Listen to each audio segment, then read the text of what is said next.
जय श्री कृष्णा दोस्तों। आप सबको रमा एकादशी की बहुत बहुत शुभकामनाएं।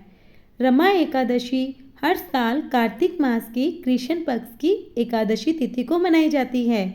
यह दीपावली से ठीक पहले आती है।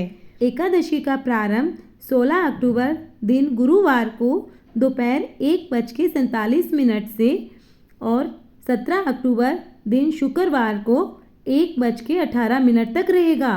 उदय तिथि के अनुसार व्रत 17 अक्टूबर दिन शुक्रवार को रखा जाएगा। आइए अब हम रमा एकादशी की कथा को प्रारंभ करते हैं। धर्मराज युधिष्ठिर ने कहा, हे माधव, अब आप मुझको कार्तिक मास की कृष्ण पक्ष की एकादशी तिथि की विधि पूर्वक कथा सुनाइए।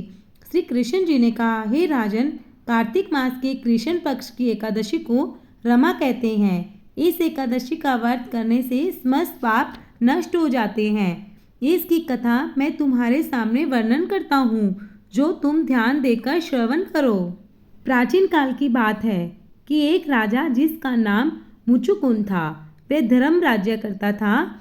उसके मित्र भी इंद्र, कुबेर, वरुण, विभीषण इत्यादि थे। वह सत्य बोलने वाला विष्णु का गहरा भक्त था। उसके एक लड़की उत्पन्न हुई जिसका नाम चंद्रभागा रखा गया।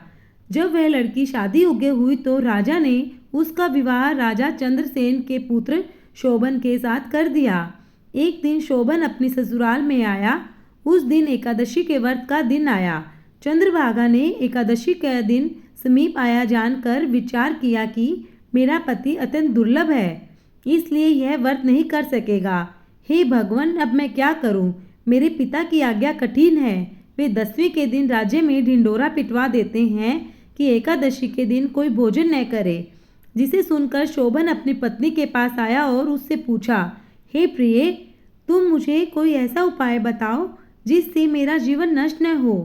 तब चंद्रभागा ने उत्तर दिया, हे प्राणनाथ, मेरे पिताजी के राज्य में कोई भी एकादशी के दिन भोजन नहीं करता।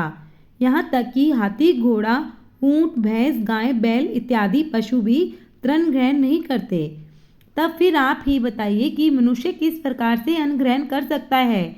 यदि आप भोजन करना चाहते हैं तो इस नगर को छोड़ के आज के दिन कहीं अन्यत्र चले जाइए। यदि आप इसी स्थान पर रहोगे तो तुम्हें यह व्रत अवश्य करना पड़ेगा। शोभन ने उत्तर देते हुए कहा, हे प्रिय, तुम्हारा कहना बिल्कुल सत्य है। अब मैं इस व्रत को अवश्य करूँगा। जो भाग्य में लिखा है वही होकर ही रहेगा। इस प्रकार विचार कर शोभन ने एकादशी का व्रत किया। तब वह भूख और प्यास से अत्यंत पीड़ित होने लगा। जब सूर्य नारायण अस्त हो गए तब जागरण करने की रात्रि आई तो वह शोभन को अति दुखदायी प्रतीत होने लगी। नतीजा यह हुआ कि दूसरे दिन प्रातःकाल होने से पूर्व ही शोभन की मृत्यु हो गई। तब राजा ने राजकीय सम्मान के साथ उसका दाह संस्कार करा दिया। चंद्रभागा को सती होने से पिता ने रोक लिया और वह अपने पिता के घर ही रहने लगी। रमा एकादशी के व्रत के प्रभाव से शोभन को मंदराचल पर्वत पर शत्रुओं से मुक्त एक उत्तम देव नगर प्राप्त हुआ। उसकी अटारी तरह तरह के हीरे, पन्ने, मणि आदि रत्नों से सुशोभित थी तथा स्वर्ण के सुंदर खंभे लगे हुए थे। वह उस स्थान पर स्वर्ण सिंहासन के ऊपर विराजमान हो रहा था। सम्मुख अप्सराएं नृत्य कर रही थी तथा अनेक गंधर्व गान कर रहे थे। वह शोभन उस समय दूसरे इंद्र के समान वहां पर शोभा दे रहा था। एक समय एक सोम शर्मा नाम का ब्राह्मण मुचुकुंद नगर का रहने वाला तीर्थ यात्रा के लिए घूमता फिरता उस स्थान पर चला आया। सोम शर्मा ने शोभन को राजा का जमाई जानकर पहचान लिया और वह उसके निकट गया। सोम शर्मा ब्राह्मण को आया देखकर राजा शोभन अपने सिंहासन से उठ खड़ा हुआ और ब्राह्मण का सत्कार कर पास में बिठा अपने सब सूर तथा अपने स्त्री चंद्रभागा की कुशलता के समाचार पूछने लगा। सोम शर्मा ब्राह्मण ने कहा, हे राजन, हमारे राजा और आपकी पत्नी चंद्रभागा दोनों ही सकुशल है। अब आप मुझको अपना वृतांत सुनाओ, क्योंकि मुझे यह सब देखकर बड़ा आश्चर्य हो रहा है कि ऐसा विचित्र और सुंदर नगर न तो मैंने पहले कभी देखा है और न कभी सुना है। सो आपको किस प्रकार से प्राप्त हुआ है? शोभन ने कहा, हे सोम शर्मा, यह सब कार्तिक मास के कृष्ण पक्ष की रमा एकादशी के व्रत का प्रभाव है। इसी के कारण यह सब कुछ वैभव मुझे प्राप्त हुआ है, किंतु यह सब अध्रुव मतलब अस्थिर है। सोम शर्मा ने पूछा, हे राजन, यह सब अध्रुव कैसे है और ध्रुव कैसे होगा? इस बात का पूर्ण रहस्य मुझसे कहो। शोभन ने कहा, हे ब्राह्मण, मैंने श्रद्धापूर्वक इस व्रत को नहीं किया था, परंतु उसके प्रभाव से मुझे यह नगर प्राप्त हुआ, इसीलिए मैं इसे अध्रुव मानता हूँ। यदि तुम इस वृत्तांत को राजा मुचुकुंद की पुत्री चंद्रभागा से कहोगे तो वह इसे ध्रुव बना देगी। सोम शर्मा ने मुचुकुंद नगर में आकर यह सारा वृत्तांत चंद्रभागा को सुनाया। यह सब हाल सुनकर राजा की पुत्री चंद्रभागा ने कहा, हे ब्राह्मण, क्या आप यह सब वृत्तांत आंखों देखा प्रत्यक्ष का सुना रहे हैं या कोई स्वप्न देखा है? सोम शर्मा ने समझाते हुए कहा, हे राजकन्या चंद्रभागा, यह जो कुछ भी वृत्तांत मैंने तुमसे कहा है वह सब अपनी आंखों से देखा प्रत्यक्ष है।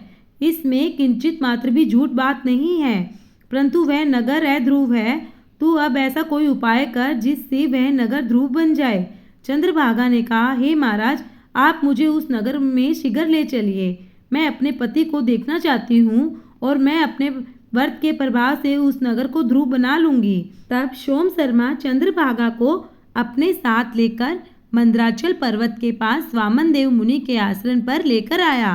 तब वामनदेव मुनि ने मंत्रों से चंद्रभागा का अभिषेक किया।